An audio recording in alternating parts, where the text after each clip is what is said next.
ایک آدمی جو بتوں کا پجاری تھا، وہ ایک جگہ بیٹھ کر یا صنم کی تسبیح پڑھ رہا تھا۔ وہ یا صنم کہتے کہتے رات کو تھک گیا تو اسے اونگ آنے لگی۔ جب اونگ آئی تو اس کی زبان سے یا صنم کی بجائے یا صمد کا لفظ نکل گیا۔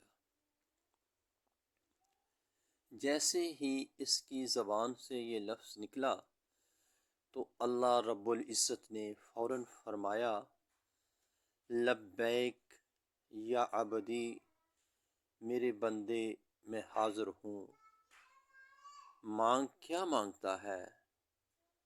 فرشتے حیران ہو کر پوچھنے لگے، اے اللہ، یہ بتوں کا پجاری ہے اور ساری رات بت کے نام کی تسبیح کرتا رہا ہے۔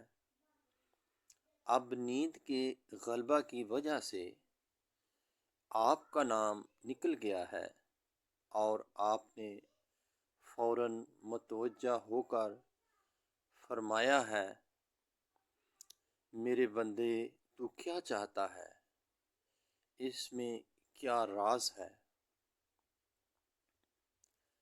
اللہ تعالی نے فرمایا، میرے فرشتوں وہ ساری رات بتوں کو پکارتا رہا اور بت نے کوئی جواب نہ دیا۔ جب اس کی زبان سے میرا نام نکلا، اگر میں بھی جواب نہ دیتا تو مجھ میں اور بت میں کیا فرق رہ جاتا؟